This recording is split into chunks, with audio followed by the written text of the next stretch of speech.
citoyens du monde, peuple de la liberté. Ce 13 novembre 2015, le monde entier a pu être témoin du massacre qui s'est déroulé dans la banlieue parisienne. Ces multiples attentats ont fait plus de 120 morts et plus d'une centaine de blessés, dont plusieurs dans un état critique. Cet acte terroriste a été revendiqué par un État extrémiste, qui a pu se développer ces dernières années en Syrie. Malheureusement, cette année 2015 restera dans les mémoires des Français, en commençant par l'attentat de Charlie Hebdo au début de cette année maudite, puis un second la semaine dernière mais portant atteinte à des gens innocents. Oui, car ces massacres ont été portés au hasard sur le sol français, par 8 individus lâchement armés d'armes à feu diverses, ainsi que d'explosifs.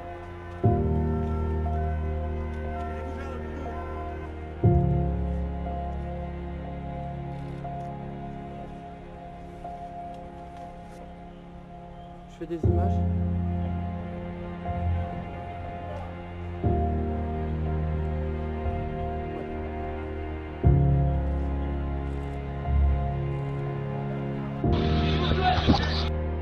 L'attaque commence vers 21h20, une première explosion retentit aux alentours du Stade de France puis une seconde, 10 minutes plus tard vers la porte D. Attention, deuxième explosion Stade de France. Deuxième explosion, courez, barrez-vous. Il y a des attentats, barrez-vous, Charles-Osbar. En parallèle, d'autres attaques sont menées dans Paris, des individus armés prennent pour cible les bars et les terrasses de café, faisant feu sur les personnes attablées. Ça tire, bon. Ça tire, recule, gros, ça tire. Un ultime assaut est lancé, celui du Bataclan. Il est le plus meurtrier, pas loin d'une centaine de personnes y perdent la vie, bien que beaucoup arrivent à s'en sortir.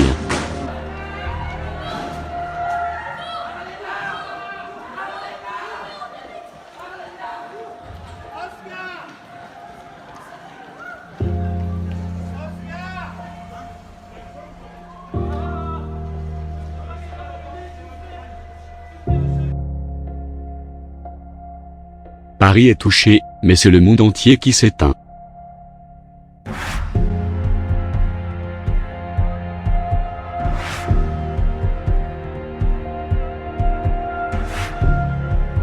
Après cette terrible nuit, les populations anéanties entrent en deuil, mais la panique s'installe dans le cœur des Français. Va-t-il y avoir de nouvelles représailles ? Afin de rassurer la population, M. Hollande décrète l'état d'urgence, mais cela a-t-il vraiment cet effet ? Je ne pense pas. Et ça, les différents partis politiques le savent et vont se servir de cette terreur afin de fausser notre jugement et de les hisser au sommet du pouvoir français. Comme vous l'avez deviné, je parle du parti d'extrême droite, le Front National qui depuis les 2 attentats, voit sa cote de popularité grimper et atteindre des sommets jamais égalés auparavant. Cela ne vous rappelle rien?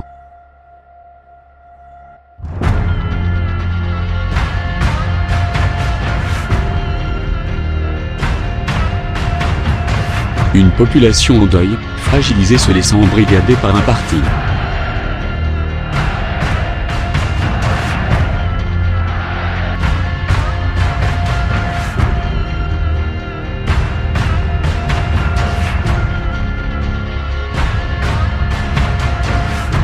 Il y a un peu moins d'un siècle, le génocide des Juifs était enclenché. Pourrait-il se reproduire la même chose au XXIe siècle contre les musulmans, une population dont on reproche une croyance et un style de vie différents? Devons-nous laisser les musulmans se faire accuser d'un crime qu'ils n'ont pas commis? Car les auteurs de cet acte barbare, qui s'est déroulé à Paris, ne respectent pas le Coran, mais un autre livre écrit bien plus tard, qui s'appelle la Charia. Il y a plus d'1,5 milliard de musulmans à travers le monde. Croyez-vous que s'ils étaient tous terroristes vous seriez encore en vie? Fort heureusement les chances qu'un geste aussi horrible que le génocide se reproduise sont très faibles. Mais les injures raciales, lancées contre les musulmans depuis et même avant les attentats, sont intolérables.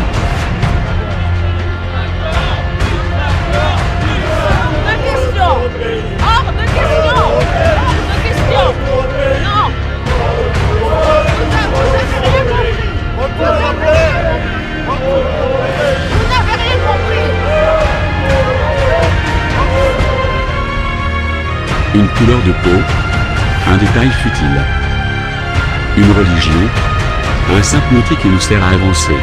Mais finalement nous avançons tous de la même manière, car nous sommes tous humains. Alors comportons-nous comme tels, et pas comme des animaux.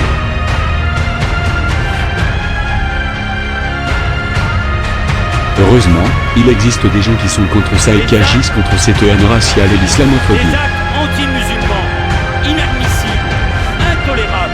Et je suis sûr que vous aussi, qui regardez cette vidéo depuis le début, vous ne pouvez pas tolérer cette haine contre les musulmans, alors réagissez. Je sais que seuls, nous ne pouvons rien faire mais tous nous pouvons lutter contre ça. Et n'oubliez pas, nous sommes Anonymous, nous sommes Légion, nous n'oublions pas, nous ne pardonnons pas, redoutez-nous.